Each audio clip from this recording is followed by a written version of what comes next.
Hello दोस्तों, आइए आज हम देखते हैं राजर्षि तुल्यवंश। देखिए, राजर्षि तुल्यवंश, इसको पढ़ने से पहले कुछ फैक्ट मैं यहाँ पे क्लियर कर देता हूँ कि ये राजर्षि तुल्यवंश है ना, वो छत्तीसगढ़ क्षेत्र का पहला क्षेत्रीय राजवंश था। अब देखिए, जब इतिहास में हम पढ़ते हैं छत्तीसगढ़ के इतिहास में, तो दो तरह के वंश पढ़ते हैं। एक ऐसे वंश जैसे गुप्त काल, तो गुप्त काल हो गया, ये ऐसा वंश था जो अखिल भारत पे भी शासन किए हैं और हमारे छत्तीसगढ़ क्षेत्र में भी शासन किए हैं। लेकिन ये ऐसा वंश है राजर्षि तुल्यवंश जो केवल छत्तीसगढ़ क्षेत्र तक सीमित था, या छत्तीसगढ़ के आसपास तक बस सीमित था, है ना। तो ये वैसा ही वंश है राजर्षि तुल्यवंश, याद रखिएगा। यहाँ पे लिखा हुआ है, यह वंश प्राचीन काल में छत्तीसगढ़ क्षेत्र का प्रथम क्षेत्रीय राजवंश था। ये महत्वपूर्ण एक बहुत बढ़िया फैक्ट है कि राजर्षि तुल्यवंश के बारे में याद रखिएगा। पहला क्षेत्रीय राजवंश प्राचीन इतिहास का, छत्तीसगढ़ के प्राचीन इतिहास का, ये याद रखिएगा। अब उसके बाद फिर देखते हैं कि इसमें अपन शुरुआत करते हैं राजधानी। तो राजर्षि तुल्यवंश की राजधानी थी आरंग। वैसे राजधानी नहीं बोलना चाहिए, इसको शासन क्षेत्र भी बोल सकते हैं कि कौन से क्षेत्र में इन्होंने शासन किया है। तो आप ये क्षेत्र देख रहे होंगे, है ना। ये देखिए, ये आरंग हो गया, रायपुर से लगा हुआ, और इधर जाएंगे तो इधर उड़ीसा। तो ये यहाँ तक इनकी सीमा थी, ये यहाँ तक सीमित थे। मतलब उड़ीसा, और उड़ीसा के साथ साथ थोड़ा सा आरंग में इन्होंने शासन किया है। इसके बाद फिर देखिए, यहाँ पे अगर बात करते हैं अपन शासन काल, तो चौथी से छठवीं शताब्दी, इसको याद रखिएगा। चौथी से छठवीं शताब्दी तक इनका शासन काल रहा है। और इन उपाधि कौन सा धारण करते थे? राजयोगी की उपाधि। तो इसको याद रखने का तरीका देखिए, यहाँ पे राज है, ये राज और ये राज, दोनों राज को याद रखिएगा, याद हो जाएगा। राजर्षि तुल्यवंश, राजयोगी की उपाधि, ये हो गया। उसके बाद फिर राज मुद्रा की बात करते हैं। तो इनके राज मुद्रा में क्या अंकित रहता था? सिंह, शेर का फोटो रहता था, शेर अंकित रहता था उसमें, राज मुद्रा में। इसको याद रखिएगा। स्रोत, ये सबसे महत्वपूर्ण है, इसको याद रखिएगा, ये एग्जाम में पूछा जा चुका है कि इन सब चीज के बारे में हमको जानकारी कहाँ से मिली। तो एक भीमसेन द्वितीय बोल के राजा होंगे, ये सबसे अंतिम राजा भीमसेन द्वितीय। तो भीमसेन द्वितीय का ही हमको मिला है क्या? आरंग ताम्रपत्र। ये जो आरंग ताम्रपत्र है, इस आरंग ताम्रपत्र में 6 राजाओं के बारे में, 6 शासकों के बारे में जानकारी मिलती है। इसको पूछा है एग्जाम में कि आरंग ताम्रपत्र से कितने शासकों के बारे में जानकारी मिलती है। तो 6 शासकों का नाम मिलता है इसमें, जिसमें पहला शासक कौन है? सूरा। इसको याद रखिएगा। सूरा के बाद आता है दायित प्रथम, फिर विभीषण, फिर भीमसेन प्रथम, फिर दायित द्वितीय, फिर भीमसेन द्वितीय। बहुत आसान है याद करना, सूरा को याद रखिएगा।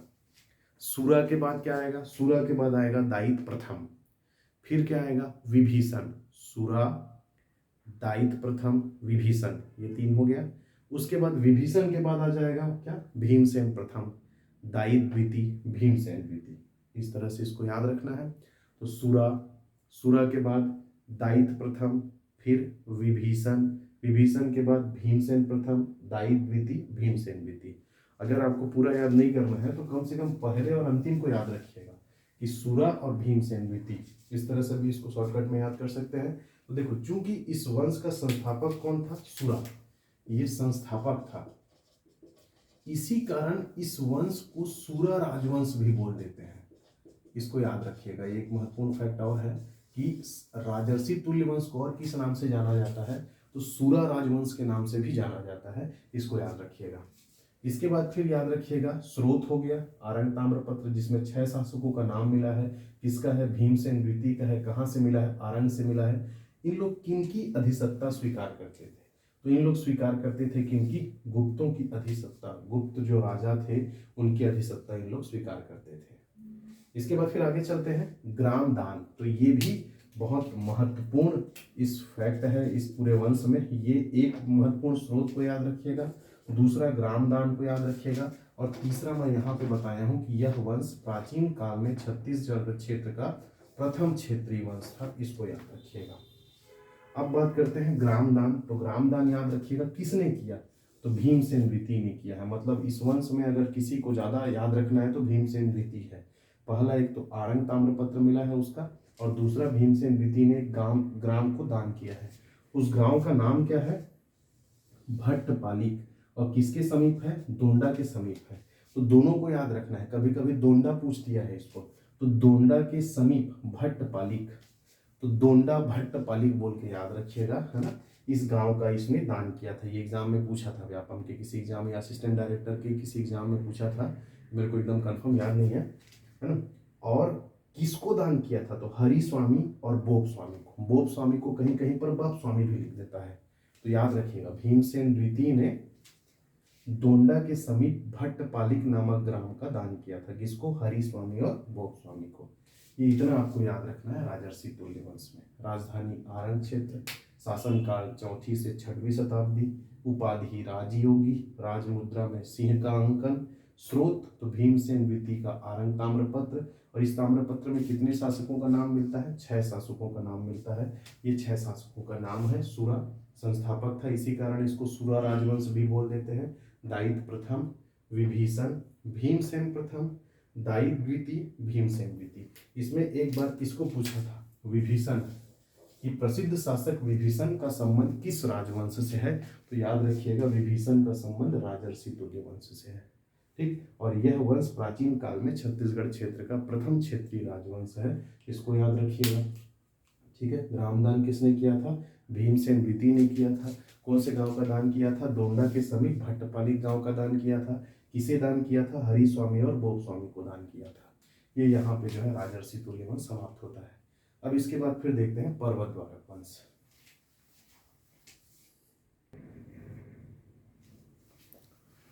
आइए दोस्तों, अब देखते हैं पर्वतद्वारक वंश के बारे में। तो ये पर्वतद्वारक वंश जो है, सबसे पहले इनका शासन क्षेत्र देखते हैं। तो पर्वतद्वारक वंश का शासन क्षेत्र मुख्य रूप से तेल नदी घाटी, जो हम लोग पढ़ते हैं ना, ये तेल नदी घाटी, तो तेल नदी घाटी से संबंधित बहुत सारे सवाल आ चुके हैं, तो हमेशा याद रखिएगा तेल नदी घाटी जो है मेनली ये उड़ीसा में है। तो उड़ीसा में किधर है? ये जो देवभोग गरियाबंद जिला जिधर से उड़ीसा को स्पर्श करता है, वहीं पर है तेल नदी घाटी, क्योंकि तेल नदी यहीं पे बहती है। ये तेल नदी है ना, इस तरह से तेल नदी बहती है, तो उसके आसपास के इलाके को तेल नदी घाटी बोला जाता है। तो याद रखिएगा इनका शासनकाल कहाँ था? तेल नदी घाटी। अगर तेल नदी घाटी नहीं दिया है तो देवभोग दिया रहेगा, दोनों याद रखिएगा। देवभोग तेल नदी घाटी में ही आता है, तो मेन देवभोग या तेल नदी घाटी, इस क्षेत्र में इनका शासन था। ये चीज लिखा हुआ है क्षेत्र, तो देवभोग या तेल नदी घाटी याद रखिएगा। उसके बाद फिर इसका स्रोत क्या है? तो इसका स्रोत है तेरासिंघा ताम्रपत्र। और ये तेरासिंघा ताम्रपत्र किसका है? तुष्टिकर का है, याद रखिएगा। बहुत आसान है याद करना, क्यों? त से तुष्टिकर और त से तेरासिंघा, तो ता बोल के याद रखिएगा। तुष्टिकर का तेरासिंघा ताम्रपत्र इसका प्रमुख स्रोत है। तीसरा बहुत महत्वपूर्ण चीज ये है, ये जो पर्वतद्वारक वंश के शासक हैं वो कौन सी देवी के उपासक थे? तो कौन सी देवी के उपासक थे? स्तंभेश्वरी देवी के उपासक थे। ध्यान पूर्वक याद रखिएगा, यहाँ पे कंफ्यूजन होता है। क्या कंफ्यूजन होता है? तो देखिए, उपासक थे स्तंभेश्वरी देवी के, और सोमन राज जो राजा रहता है उसकी माता का नाम रहता है कौतुभेश्वरी देवी, है ना। और इसी कौतुभेश्वरी देवी के इलाज के लिए ये जो सोमन राज है ये देवभोग क्षेत्र का दान कर देता है ना। तो माता का नाम कौतुभेश्वरी है और उपासक किसके थे इन लोग? स्तंभेश्वरी देवी के। मतलब कुल देवी या पूजा पाठ किसका करते थे? स्तंभेश्वरी देवी की। और सोमन राज की माता का नाम कौतुभेश्वरी देवी था, जिसके इलाज के लिए सोमन राज ने देवभोग क्षेत्र का दान कर दिया था। बहुत महत्वपूर्ण फैक्ट है, अक्सर पूछता है देवभोग क्षेत्र को दान किसने किया? तो सोमन राज ने किया, ये याद रखिएगा। नेक्स्ट तुष्टिकर के बारे में देखते हैं। तो तुष्टिकर ने भी दान किया था। तो कौन से क्षेत्र को दान किया था? वो पर्वतद्वारक क्षेत्र को ही दान कर दिया था, जो इनके शासनकाल में जो क्षेत्र जिस नाम से जाना जाता था, जिस जगह से जाना जाता था, उस क्षेत्र को ही दान कर दिया था ये तुष्टिकर। तो तुष्टिकर के बारे में दो ही चीज याद रखना, एक तो देख चुके हैं अपन तेरासिंघा ताम्रपत्र, है ना, और दूसरा इसने पर्वतद्वारक क्षेत्र को दान कर दिया था। अब महत्वपूर्ण बात यह आता है कि ये व्यक्ति कौन है? द्रोण स्वामी कश्यप। तो ये वही व्यक्ति है जिनको ये सब चीज दान किया जाएगा, है ना। देवभोग दान कर देगा सोमन राज और पर्वतद्वारक दान करेगा तुष्टिकर, तो इसी को दान करते हैं। ठीक, इतना याद रखिएगा पर्वतद्वारक वंश के बारे में। पर्वतद्वारक वंश के बारे में याद रखना है कौन से क्षेत्र में? तो देवभोग या फिर तेल नदी घाटी याद रखिएगा। ठीक। उसके बाद फिर स्रोत क्या है, 13 सिंह ताम्रपत्र है। फिर उपासक स्तंभेश्वरी देवी के उपासक थे। दो राजाओं का नाम मिलता है, सोमन्य राज और तुष्टिकर। तो सोमन्य राज के बारे में याद रखना है, माता कौतुभेश्वरी देवी के इलाज के लिए इसने देवभोग क्षेत्र का दान कर दिया था। और तुष्टिकर के बारे में याद रखना है कि इसने पर्वत द्वारा क्षेत्र का दान किया था। और ये जो है 13 सिंह ताम्रपत्र जो है इसी से संबंधित है, तुष्टिकर से संबंधित है। और द्रोण स्वामी कश्यप वह ब्राह्मण था जिसको इन दोनों ने दान किया था। इसने पर्वत द्वारा दान किया था, इसने देवभोग क्षेत्र को दान किया था। ये चीज याद रखिएगा। ठीक, ये हो गया पर्वत द्वारा वंश। आगे देखते हैं हम लोग नल वंश। आइए दोस्तों, अब देखते हैं नल वंश के बारे में। नल वंश का उल्लेख या नल वंश के बारे में मैं इससे पहले आपको जब वाकाटक वंश में जिस वीडियो में आपको पढ़ाया हूं उसमें नल वंश के बारे में आपको बताया गया है। मैं आपको बताया था कि नल वंश जो है इधर वाकाटक वंश महाराष्ट्र की ओर, इधर नल वंश, दोनों में संघर्ष होता है। कहाँ के लिए? पुष्करी के लिए। इसको आप लोग जानते हैं। उसी को आगे बढ़ाते हैं। देखिए, नल वंश की अगर बात करते हैं तो नल वंश की शुरुआत होती है किससे? सिसुक नामक राजवंश से। ये सिसुक नामक शासक थे। सिसुक जो है इस वंश का संस्थापक रहता है। याद रखिएगा, अगर केवल संस्थापक बोलेगा तो सिसुक लेना है, लेकिन वास्तविक संस्थापक इसका कौन था? तो इसका वास्तविक संस्थापक था वराहराज। ये वराहराज इसका वास्तविक संस्थापक था। तो क्रमवार चलते हैं। सिसुक, सिसुक कौन था? संस्थापक था। सिसुक के बाद दूसरा नाम आता है व्याघ्रराज का। व्याघ्रराज के बारे में भी आपको बताया जा चुका है। जब गुप्त काल हम लोग पढ़े तो जब समुद्रगुप्त दक्षिण अभियान के लिए निकला था तो उस अभियान के दौरान उसने छत्तीसगढ़ के या दक्षिण कोसल क्षेत्र के 2 राजाओं को पराजित किया था, जिसमें से एक राजा था वाकाटक वंश का महेंद्र सेन और दूसरा राजा था नल वंश का राजा व्याघ्रराज। तो इसको याद रखिएगा, समुद्रगुप्त द्वारा पराजित। अब समुद्रगुप्त द्वारा पराजित है तो इसका नाम कहाँ मिलेगा? प्रयाग प्रशस्ति अभिलेख में मिलेगा। इसके बाद आता है वृक्षध्वज, जिसके बारे में कुछ जानना नहीं है। फिर आता है वराहराज। तो वराहराज के बारे में मैं आपको बताया हूं कि यह इस वंश का वास्तविक संस्थापक था और एडेंगा से इसके 29 स्वर्ण सिक्के प्राप्त हुए हैं। इसको बहुत अच्छे से याद रखिएगा। एडेंगा, एडेंगा कहाँ है? तो एडेंगा के बारे में मैं यहाँ पे बता दिया हूँ। एडेंगा कोंडा गांव में है और यहाँ से हमको 29 स्वर्ण सिक्के प्राप्त हुए हैं। इसको याद रखिएगा। किसके 29 सिक्के हैं? वराहराज के। एकमात्र इस वंश का ऐसा शासक जिसका इतना सारा अमाउंट, मतलब इतना सारा सिक्का जो है वो हमको प्राप्त हुआ है। इसके बाद फिर आते हैं वराहराज के बाद भवदत्त वर्मन। तो भवदत्त वर्मन के बारे में भी लास्ट वीडियो में बताया हूँ कि भवदत्त वर्मन ने किसको हराया था? इसने यहाँ पर ये नरेंद्र सेन, पृथ्वी सेन और देवसेन, ये देवसेन, ये पृथ्वी सेन और ये नरेंद्र सेन, तीनों ही किस वंश से संबंधित है? तीनों ही संबंधित है वाकाटक वंश से। तो नरेंद्र सेन को हराएगा कौन? भवदत्त वर्मन। भवदत्त वर्मन ने किसको हराया? नरेंद्र सेन को हराया। उसके बाद फिर अर्थपति भट्टारक को इसका बेटा हरा देता है ना? इसका बेटा कौन होता है? पृथ्वी सेन। तो इसे पृथ्वी सेन ने हराया। किसको? अर्थपति को। भवदत्त वर्मन ने नरेंद्र सेन को हराया, अर्थपति भट्टारक को पृथ्वी सेन ने हराया और उसके बाद स्कंद वर्मन ने देवसेन को हराया। तो पहले में नलवंश विजेता होता है, नलवंश का राजा। दूसरे लड़ाई में वाकाटक वंश का राजा विजयी होता है। फिर तीसरे लड़ाई में नलवंश का राजा विजयी होता है। तो ये भवदत्त वर्मन ने नरेंद्र सेन को हराया, अर्थपति भट्टारक को पृथ्वी सेन ने हराया और स्कंद वर्मन ने देवसेन को हराया। इसको अच्छे से याद रखिएगा, कंफ्यूजन होता है। ठीक, उसके बाद फिर देखिए, भवदत्त वर्मन को क्या बोला जाता है? सर्व प्रतापी सम्राट बोला जाता है। ये इस वंश का सर्व प्रतापी सम्राट था, है ना। उसके बाद अर्थपति भट्टारक के बाद चलते हैं स्कंद वर्मन।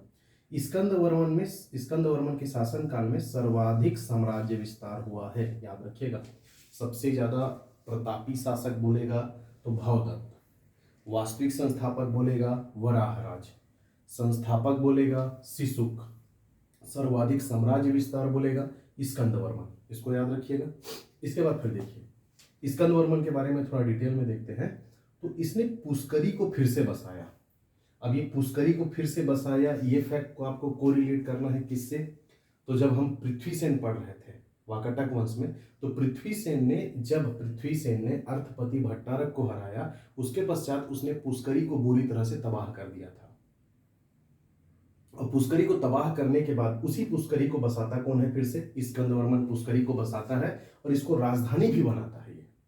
ये याद रखिएगा। फिर पोड़ागढ़, कभी भी पोड़ागढ़ शब्द का इस्तेमाल कहीं पर भी होगा नलवंश में, उसका संबंध सिर्फ और सिर्फ स्कंदवर्मन से है। तो याद रखिएगा, पोड़ागढ़ में कौन सा मंदिर बनवाएगा? विष्णु मंदिर बनवाएगा। इसको याद रखिएगा, पोड़ागढ़ में विष्णु मंदिर बनवाया है ना। उसके बाद स्कंदवर्मन का पोड़ागढ़ अभिलेख, तो इसको मैं यहाँ पे बता दूंगा आपको, पोड़ागढ़ अभिलेख। ठीक, स्कंदवर्मन के बारे में हो गया। देवसेन को हराया, पुष्करी को फिर से बसाया, उसको राजधानी बनाया, पोड़ागढ़ में विष्णु मंदिर बनवाया, ये हो गया। और पोड़ागढ़ अभिलेख का संबंध इससे है। इसके बाद आते हैं स्तंभराज और नंदराज। स्तंभराज और नंदराज दोनों राजाओं का संबंध कुलिया, कुलिया मतलब ये कहाँ है? ये कुलिया दुर्ग में है। ठीक है, इसी कुलिया नामक स्थान से इनके स्वर्ण सिक्के भी प्राप्त हुए हैं, है ना। इनसे संबंधित सिक्के प्राप्त हुए हैं, स्वर्ण मुद्रा प्राप्त हुए हैं और मृद भांड प्राप्त हुए हैं। ठीक, इसको याद रखिएगा। कुलिया दुर्ग से जो स्वर्ण मुद्रा और मृद भांड प्राप्त हुए हैं उनमें इनका नाम मिलता है। नाम मिलता है, ये नहीं मिल पाता कि इन्होंने ही चलाया था, है ना। इसको थोड़ा ध्यान रखना। कुलिया से स्वर्ण मुद्रा प्राप्त हुआ है स्तंभराज और नंदराज का, मतलब कुलिया नामक जगह से संबंधित कौन है बोलने से? स्तंभराज और नंदराज, याद रखिएगा। इसके बाद फिर बात करते हैं पृथ्वीराज। पृथ्वीराज का बेटा विरूपाक्ष और विरूपाक्ष का बेटा बिलास्तुंग। बिलास्तुंग का बाप विरूपाक्ष, बिलास्तुंग का दादा पृथ्वीराज। ये तीनों याद रखिएगा। इन तीनों का नाम किसमें मिलता है? राजिम शिलालेख में मिलता है। जैसे हम लोग देखे थे ना, भीमसेन द्वितीय के आरंग ताम्रपत्र में कितने राजाओं का नाम मिलता है? 6 शासकों या 6 राजाओं का नाम मिलता है। उसी प्रकार राजिम शिलालेख में कितने शासकों का नाम मिलता है? तो एक बिलास्तुंग, चूंकि बिलास्तुंग का है ये राजिम शिलालेख, और बिलास्तुंग के पिताजी का नाम मिलता है विरूपाक्ष, और विरूपाक्ष के पिताजी का नाम मिलता है पृथ्वीराज। ध्यान देने वाली बात, बिलास्तुंग ने राजीव लोचन मंदिर बनाया था, है ना। कब बनवाया था? 700 से 740 ईस्वी के बीच में इसका शासनकाल था, उसी दौरान ये बनाया है। तो अगर 8वीं शताब्दी भी मैं यहाँ पे लिख देता हूँ तो कोई दिक्कत नहीं है। 8वीं शताब्दी या 700 से 740 ईस्वी के बीच में राजीव मंदिर का निर्माण हुआ है और यही उसका शासनकाल भी था। राजीव लोचन मंदिर किसका मंदिर है? विष्णु भगवान का मंदिर है। और कौन सी शैली में निर्मित है? तो ये पंचायतन शैली में निर्मित है, इसको याद रखिएगा। साथ ही साथ यहाँ पर एक प्रसाद दिया जाता है जिसको बोला जाता है क्या? पीड़िया प्रसाद। पीड़िया प्रसाद कहाँ दिया जाता है बोलने से? राजीव लोचन मंदिर में दिया जाता है। ठीक, ये हो गया। इसके बाद ध्यान देने वाली बात, राजीव लोचन मंदिर विष्णु भगवान का मंदिर है। इसका अर्थ यह हुआ कि बिलास्तुंग कौन से धर्म का अनुयायी था? वैष्णव धर्म का अनुयायी था। लेकिन इसके पिता जो विरूपाक्ष थे ये शैव धर्मावलंबी थे, इसको याद रखिएगा। ये विष्णु भगवान को मानते थे, ये शंकर भगवान को मानते थे। ये हो गया। इसके बाद फिर देखिए आगे चलते हैं, पृथ्वी व्याघ्र। तो बिलास्तुंग के बाद कौन सत्ता संभालता है? पृथ्वी व्याघ्र संभालता है। ज़्यादा कुछ नहीं जानना है इसके बारे में। अब आता है भीमसेन देव। तो भीमसेन देव का हमको गुंजाम ताम्रपत्र मिला है, ये कोरापुट उड़ीसा के पास मिला है, इसको याद रखिएगा। उसके बाद राजा आता है नरेंद्र थबल, जो इस वंश का अंतिम राजा था। अब यहाँ पे थोड़ा की पॉइंट याद रखिएगा। अगर आपको अंतिम शासक नरेंद्र थबल नहीं मिलता है तो आप भीमसेन देव को लीजिए आंसर। कहीं कहीं पर भीमसेन देव को लिया जाता है, कहीं कहीं पर नरेंद्र थबल को लिया जाता है।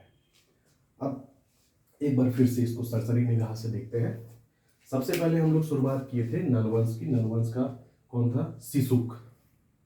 तो सिसुक याद रखना है, सिसुक इस वंश का संस्थापक था। व्याघ्रराज को समुद्रगुप्त ने हराया। वृक्षध्वज के बारे में कुछ याद नहीं रखना है। वराहराज, तो वराहराज के 29 सिक्के एडेंगा नामक स्थान से प्राप्त हुए हैं, इसको याद रखना है। यह इस वंश का वास्तविक संस्थापक था। भवदत्त वर्मन इस वंश का सर्वप्रतापी सम्राट था। और भवदत्त वर्मन ने किसको हराया था? वाकाटक वंश के राजा नरेंद्र सेन को हराया था। अर्थपति भट्टारक, तो अर्थपति भट्टारक को वाकाटक वंश के राजा कौन हराएगा? पृथ्वीसेन हराएगा इसको। उसके बाद स्कंदवर्मन, तो स्कंदवर्मन का साम्राज्य विस्तार इस वंश में सर्वाधिक ज्यादा था, सबसे ज्यादा था। इसके बाद याद रखना है स्कंदवर्मन किसको हराएगा? देवसेन को हराएगा।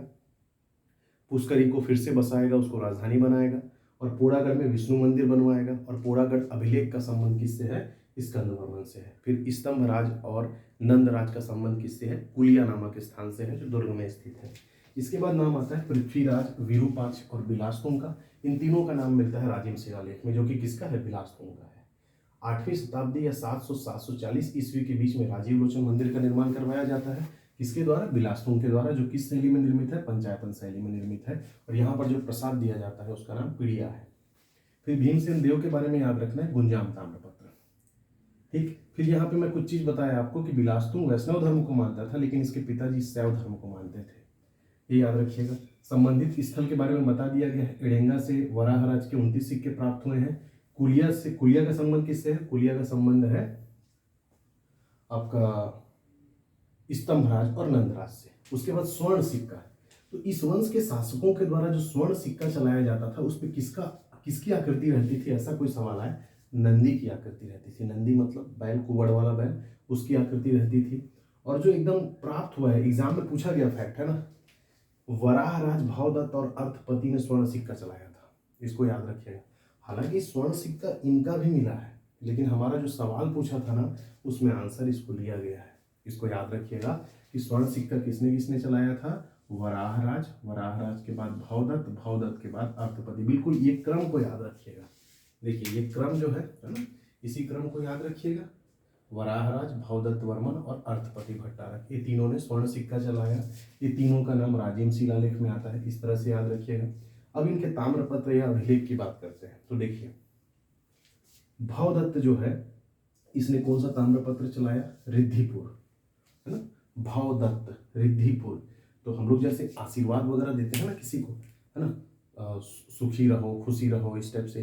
तो रिद्धि भाव, रिद्धि सिद्धि का मतलब होता है समृद्धि, संपत्ति, है ना। तो रिद्धि भाव, सिद्धि भाव भी पुराने जमाने में आशीर्वाद दिया जाता था, तो रिद्धि भाव करके याद रखिएगा। तो रिद्धिपुर ताम्रपत्र, भावदत्त वर्मन। ठीक, उसके बाद फिर अर्थपति भट्टारक। अर्थ का मतलब होता है पैसा, है ना। अर्थ का मतलब क्या होता है? पैसा। तो देखिए केस मतलब बाल। अब आपको बाल कटाने जाना है, ठीक। पांड्या में पान शब्द को लीजिए, पान खाना है या बाल कटाने जाना है, दोनों के लिए आपको क्या चाहिए? अर्थ चाहिए, पैसा चाहिए। तो याद रखिएगा अर्थपति भट्टारक का केसरी बेड़ा और पांड्या पत्थर। इसके बाद स्कंद वर्मन का पोड़ागढ़ अभिलेख है, बताया जा चुका है इधर। इसको कैसे याद रखना है? देखो कंद का मतलब होता है कांदा, छत्तीसगढ़ी में कांदा बोलते हैं, और कांदा जमीन के नीचे गड़ा रहता है। तो कांदा या कंद गड़े रहना, गढ़, है ना, याद रखना पोड़ागढ़ स्कंद वर्मन। ठीक है, इसके बाद फिर बिलासतुंग। तो बिलासतुंग का राजिम अभिलेख है, ये बहुत सरल फैक्ट है। भीमसेन देव का गुंजाम ताम्रपत्र है, कोरापुट के समीप ये प्राप्त हुआ है। उतना महत्वपूर्ण नहीं है, फिर भी याद रखिएगा। अब सबसे महत्वपूर्ण चीज याद रखिएगा कि भानुगुप्त जो गुप्त काल का शासक हुआ, है ना, भानुगुप्त, उसके एरण अभिलेख में, है ना, कौन से अभिलेख में? एरण अभिलेख में नल वंश का नाम मिलता है। ये बहुत अच्छे से याद रखना। नहीं, ये एरण नहीं होगा, एहोल होगा, है ना। नहीं, इस फैक्ट को याद मत रखिएगा, इस फैक्ट को याद मत रखिएगा, ये थोड़ा कंफ्यूजन है इसमें। ये एहोल जो पढ़ते हैं ना हम लोग, एहोल प्रशस्ति अभिलेख, उसमें इनका नाम मिलता है नल वंश का। मैं यहाँ पे गलत लिख दिया था, उसको याद मत रखिएगा। अभी इतना याद रखिएगा, आगे का मैं अगले नेक्स्ट वीडियो में आपको बताऊंगा। अर्थपति, केसरी बेड़ा और पांड्या पत्थर, स्कंदवर्मन, पोड़ागढ़, बिलासतुंग, राजिम अभिलेख, भीमसेन देव, गुंजाम ताम्रपत्र, और भावदत्त का क्या है? रिद्धिपुर ताम्रपत्र। इसको अच्छे से याद रखिएगा। ये है हमारा नल वंश, और नल वंश के बाद आगे हम अगले वंश को देखते हैं।